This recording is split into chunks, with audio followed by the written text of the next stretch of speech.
Hey guys, today I'm going to do a kind of like a guide about how you can splice the genes of your animals in Verdant skies. So, a brief intro. Verdant skies is a farm simulation with a bit of visual novel aspects, meaning that you can forge like relationships with the NPCs and even have a baby with them eventually. And there are a lot of text-based dialogues and all of that. But being a farm simulation, the game can be a bit grindy at times, but it's all done in a kind of relaxing kind of way, you know. So all right, let's get into the guide.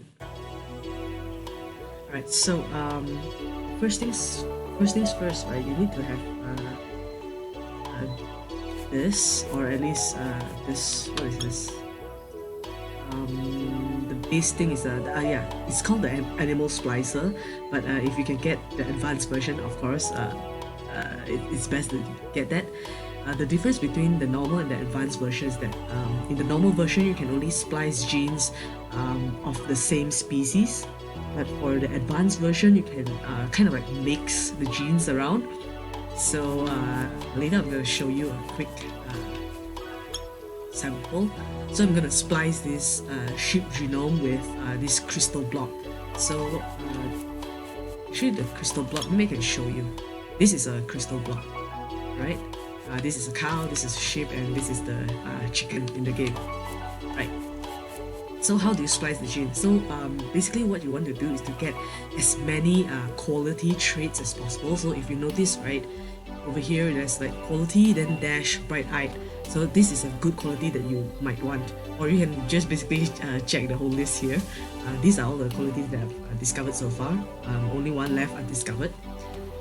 And how you can get these genes is by sampling animals. So once animals are unlocked in the game, you will be able to take samples of a genome from each type of animals. It might be a bit tricky to remember where the animals are exactly, because you need to routinely just collect genome as you play, and you can generally get one genome per animal per day. So if you don't want to waste any time, then of course you would want to maximize your so-called genomic harvest, right? Every day. So you need to do that every day basically. And yeah. So there are negative traits as well. So you can see, right, this is obviously the positive trait, grows quickly, and this is the negative trait, grows slowly, needs more food, obviously it's a negative trait. So what you want to do is to get all of this in order to get a 5-star rating for the animal. That's the basic stuff that you need to get into the genome to get a 5-star. But of course, like for example, right, you can see this this sample that I have. So I have all 4 qualities: stalwart, hardy, bright-eyed, and energetic. And any extra stuff that you can put in, they are basically extra. So if you can get in yield 2, that means 2 times the yield, then that's even better, right? Or this is a very important trait, especially later on in the game, whereby you need to have like a special to get special drops in order to complete collections. Yeah. So basically chicken will give you egg, right? But if you get the rare drop version, the egg will look different, and obviously it has a different name, but I forgot what's the name, what the name is. And for example, cow, right, it gives milk. But if you have the rare drop version, then it's I think it's called like fresh milk. The color is different, but basically it's still milk, right? So this is a very important trait, and the only way you can get this, at least the first one, right, is by sampling animals. So I cannot stress this enough. You need to go out and sample all the types of animals. And you need to generally remember like their location, because the map doesn't show where the animals are, so you have to go out and find them, which might take some time, especially if you have like the lower version of the boots, so that means your moving speed is a bit slower. Alright, so enough talk. You sample animals, get as many traits as possible, and for example, you can see, right, this chicken genome, even though it's 1 star, but it has this rare drop trait that I really want in order to get that special egg. And once you've unlocked a trait, right, basically you can kind of like discover it by splicing. So let's see, I can give you a short sample. So if you can see here, this crystal blob has the quality stalwart and energetic with yield 1 and 2, and it eats rocks. While the sheep genome has quality hardy, quality energetic. Yeah, both of them have energetic qualities. But this sheep eats flowers, which is kind of a positive trait that I look for, because flowers are abundantly available. Unless it's solar eclipse, then you won't get any flowers. So make sure to store like at least like a ton of them in your storage box, right? And the docile attitude is just something extra. Whether I get it or not, it's fine. Alright, so there's like no rare drop trait here, right? But since I've already unlocked the rare drop trait, so I can splice this and this to get the rare drop trait. So what trait you can get is not really random, but since you can't really memorize like all types of the required genome, right? It feels kind of random to me. So alright, so what you need to do is just to move this scissors around, right, until you get something that you want.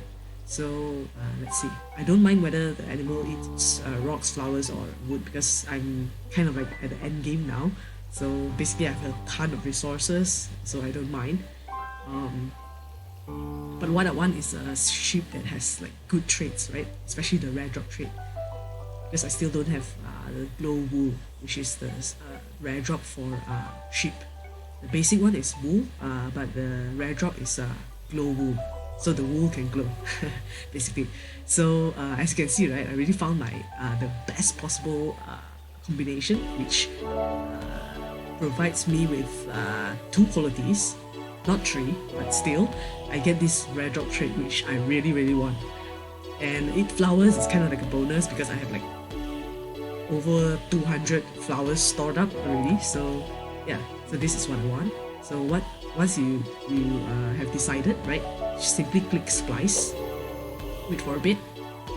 Oh yeah, and one more thing, right, about interspecies splicing, the game will automatically use the first genome as the dominant genome. So let's say if you want to get a cow genome, but you want to splice it with a sheep genome, right? Get some traits from it, then if you put it like this, then you'll get a cow genome as a result. So as you can see just now, I put a sheep and a crystal blob genome, and then I end up with a sheep genome. So the first one is the dominant genome, I would say. So now I got the gene that I want. So let's see if I can incubate it. I need to wait for a bit. Alright, but anyway, once you're done with the splicing and everything, and you're ready to incubate your sheep or cow or chicken or even crystal block, then you just need to drag this one over here. There's like a box here, and then press incubate.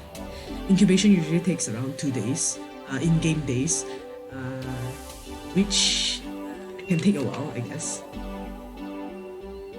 Lightweight. Alright, nice. I'm actually dating Jade right now, so yeah. Alright. So yeah, so that's the gene splicing guide.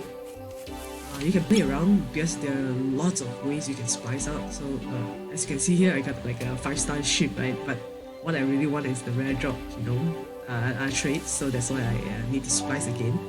And as long as you have animal pens, you can rear or raise as many animals as you like.